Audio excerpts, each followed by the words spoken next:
Okay, so this is meant as a really quick tutorial for Ottawa Date Squares students to use Taminations.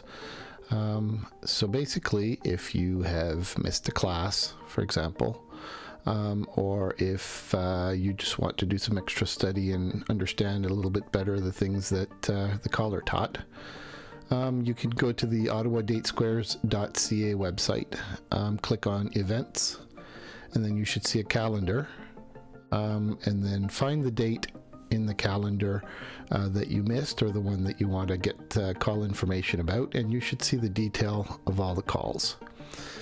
We normally include links to some video tutorials that show you some actual people dancing the calls. That's very helpful for visualizing how the call works.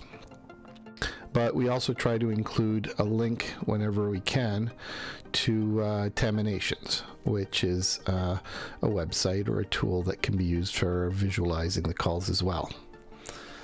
So I'm going to focus today on just Taminations and what it does and how it works. To find Taminations, you can just go to Google and type in Taminations, Taminations, or go to the address that you're seeing on the screen right now, tamtwirlers.org/Taminations. Again, the links are usually there in the calendar. It'll take you straight to the call. But if you want to look stuff up manually, this is how you do it. Now, the classes that you're currently going through, I'm assuming are SSD, but all of the levels are in here all the way up to C3. So you would click on SSD to see all the calls within the SSD program, and they show up here on the right. You can do a search for a call name if you want, or just find it in the list. There's a scroll bar for scrolling horizontally as well. So once you've found a call that you would like to learn more about, let's do fold, for example. It's going to show you a diagram from a starting position for that call. It's also going to show you the full definition of the call over on the right. So the first thing really that you want to do is you want to read through the definition and see if to try to understand what it is that's trying to be done here. Some calls are easier to visualize, some calls are easier to learn the definitions. I would say that if you're able to learn the definitions, you'll be a better dancer because you'll be able to dance those calls from non-standard positions or different arrangements that you wouldn't normally have been able to dance them from. But even if you don't want to memorize the definitions, you can still learn to square dance. It just makes things a little bit easier if you can. So read through the definition. If that's too confusing, don't worry about it. Some of them are kind of complicated. This is where you can actually visualize things. Over here on the left, you're going to see the starting positions for that call. So if you want to, for instance, we're doing a fold and you want to know what fold looks like if you're in lines facing out and you want to do the girls fold from that, you can click on lines facing out and that's what you'll see. If you want face ocean waves, you can do that. And then down here at the bottom, you're going to see some controls for walking through that call. You can just click on the little triangle play button and it'll walk through the call. So right now I've got it set to go pretty fast, so you saw it fly by pretty quick, but you can change how fast you want these to go. You can change the color of the boxes, and there's all kinds of things in here in settings that you can play with. So by all means, I've changed the speed to slower so things will move slower. But one thing that I find very useful, because sometimes you miss what's gone on by hitting play, you can use this little scrub button here to move it back and forth and kind of visualize what's happening a little bit at a time. Okay, so for instance, if we went and got a bigger, more complicated call, let's do Grand Square, for example, that has a lot of steps. There's a lot of movement, there's a lot of people moving around, a lot of things going on, so it's kind of hard to figure out what you're supposed to do. What I would do, the way that I kind of interpret these typically, is I will look at the screen and I'll pretend I'm one of those people. So if I'm dancing, for instance, boy, I will picture myself as the black square on my screen, for example, and watch where that person walks as they're doing the call. Which direction are they facing? What are they doing as they're performing the call? Sometimes watching it several times through a loop like this is helpful because you'll see the full motion. Sometimes you might want to just walk through certain parts of it and go, oh, I see what's going on there. They're changing their facing direction and backing up. So you can kind of see it that way. And then I would recommend that you try seeing it from different positions, because some calls are very different from one position to the next.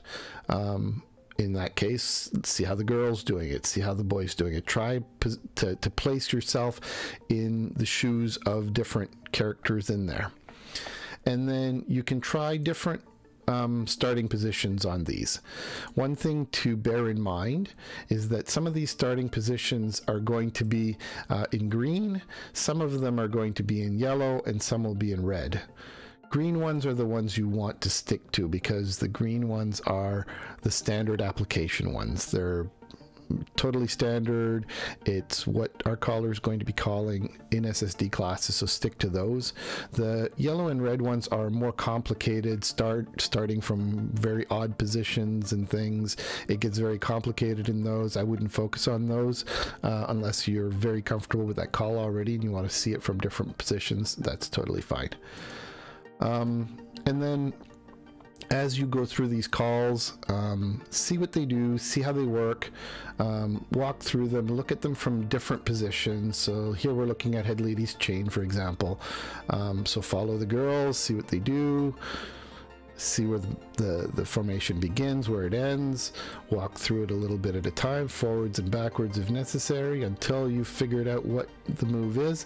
Picture them in your head as you're doing them. Try to imagine yourself on the dance floor as you're doing those moves, and it'll help you very much to learn the calls. Now that's about all there is to learning Taminations for reviewing calls, for learning calls. There's a few other features in Taminations that are interesting as well. In case you want to look at more advanced things or learning how to call, for example, this is where you would do that. So this is called the sequencer. The sequencer is fun because you can type in some calls directly. So element left, for example, and the characters will go ahead and do that call as if you had called it. So you're calling to a virtual square on the screen.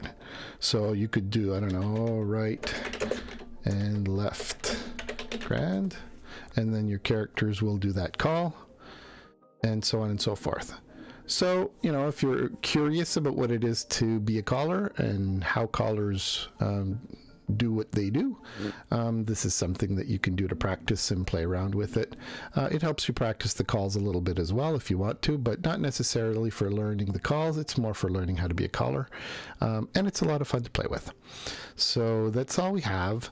Remember that when you're at class, if there's any call that you're having a hard time with, don't wait. Don't tell yourself, I'll look at it when I get home.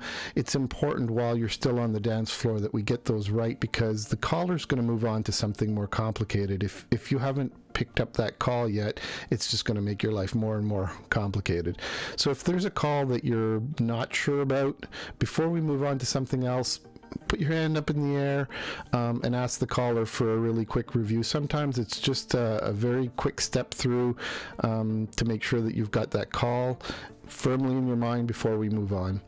And also, don't expect when you come back the week after learning a call that you're going to remember it. Typically, nobody does. That's why we review the calls multiple times. And bear in mind that the calls that you've done for a long time, they become easy, they become automatic, and you won't have a problem with those. It's just the ones that you're currently working on, the ones that you're currently learning. that are more difficult. So don't kick yourself about those. Remember that you're doing really well on the older calls, and the newer calls, they're always going to be a little more difficult because you're working on them. And as we go forward, you'll practice them over and over, and eventually they become second nature and they become a lot of fun.